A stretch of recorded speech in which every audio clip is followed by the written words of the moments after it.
आज हम लोग करेंगे एग्जाम्पल नंबर 9.4 जिसमें क्या कहा गया है कि each of the blocks shown in figure has mass 1 यानी ये भी 1 kg मास का है और ये भी 1 kg मास का है। The rear block moves with speed 2 metre per second यानी कि ये वाला ब्लॉक 2 मीटर पर सेकेंड की स्पीड से मूव कर रहा है और हाँ toward the block kept at rest, और ये जो है स्टार्टिंग में रेस्ट पोजीशन पर है। The spring attach to the front block is light and has spring constant. इस स्प्रिंग का जो स्प्रिंग कांस्टेंट है वो है 50 न्यूटन पर मीटर।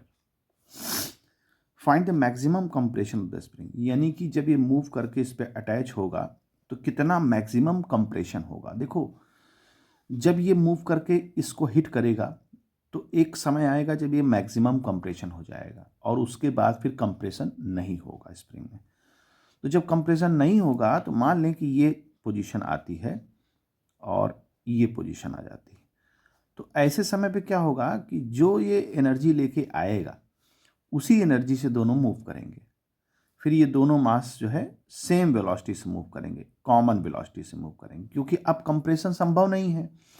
तो जब ये इसको हिट करके लास्ट में जब पहुंचेगा यहाँ पर तो बिल्कुल ये कंप्रेस्ड हो चुका होगा, इससे अब कंप्रेशन नहीं संभव है। तो ये दोनों जो है ब्लॉक क्या करेंगे, वी वेलोसिटी से मूव करेंगे। तो सबसे पहले हम इसमें लॉ ऑफ कंजर्वेशन ऑफ लगा लें कि चूँकि यहाँ पर हम ये देखते हैं, सॉरी लीनियर मोमेंटम का लगाते हैं कि टोटल लीनियर मोमेंटम इस सिस्टम की क्या रहेगी। तो टोटल लीनियर मोमेंटम इसका सेम रहेगा, है ना, माने कांस्टेंट रहेगा। तो सबसे पहले हम देखते हैं कि इस ब्लॉक का मोमेंटम क्या है। तो इस ब्लॉक का मास 1 kg है, मोमेंट और वेलोसिटी 2 है, और इनिशियल में ये रेस्ट में था तो इसका मोमेंटम 0 है। अब फाइनल मोमेंटम इनका क्या होगा। देखो फाइनल मैंने कहा ना कि दोनों कॉमन वेलोसिटी से मूव करेंगे, तो इसका मास 1 और वेलोसिटी v, इसका मास 1 और वेलोसिटी v, तो ये आ जाएगा, क्या आ जाएगा, 2v आ जाएगा। और यहाँ देखें तो 2 आ जाएगा, यानी v की वैल्यू कितनी हो जाएगी, 1 मीटर पर सेकेंड, यानी 1 मीटर पर सेकेंड की स्पीड से ये मूव करेंगे कॉमन।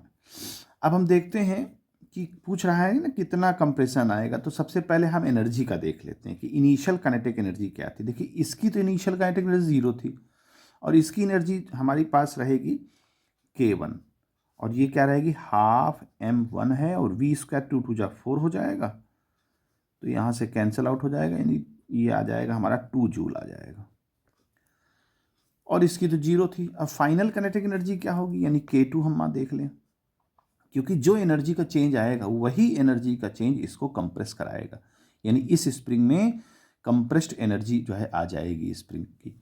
तो फाइनल काइनेटिक एनर्जी हमारी क्या है भाई, दोनों के पास v वेलोसिटी है, तो हाफ मास 1 और v का v हम लोग निकाल चुके हैं, 1 1 का स्क्वायर 1। सेम इसमें भी वही रहेगा, क्योंकि दोनों मास का, दोनों ब्लॉक का मास 1 है, तो इस तरह से ये आ जाएगा, ये 1/2 यानी 1 जूल आएगा। तो देखिए इनिशियल काइनेटिक एनर्जी हमारी 2 जूल है, फाइनल काइनेटिक एनर्जी 1 जूल है, तो यानी कि चेंज इन काइनेटिक एनर्जी क्या आ जाएगा, 1 जूल। और ये 1 joule change in kinetic energy जो होगा ये कहाँ वेस्ट जाएगी, यानी कहाँ लॉस होगी, तो ये लॉस होगी इस स्प्रिंग के अंदर जा कर के। यानी हम ये कह सकते हैं कि जो हमारी एनर्जी में चेंज आया वो एनर्जी में चेंज हमारे स्प्रिंग के एनर्जी में एग्जिस्ट हो गया, पोटेंशियल एनर्जी। और स्प्रिंग की पोटेंशियल एनर्जी होती है हाफ के एक्स स्क्वायर। तो चेंज इन काइनेटिक एनर्जी आ गया है 1, हाफ के की वैल्यू हमको दे रखी है क्वेश्चन में 50, और एक्स की वैल्यू हमें फाइंड करनी है। तो अगर हम देखें तो ये आ जाएगा 2/50 यानी 1/25 एक्स स्क्वायर। तो अगर एक्स की वैल्यू यहाँ फाइंड करें तो ये आ जाएगा 0.2 मीटर,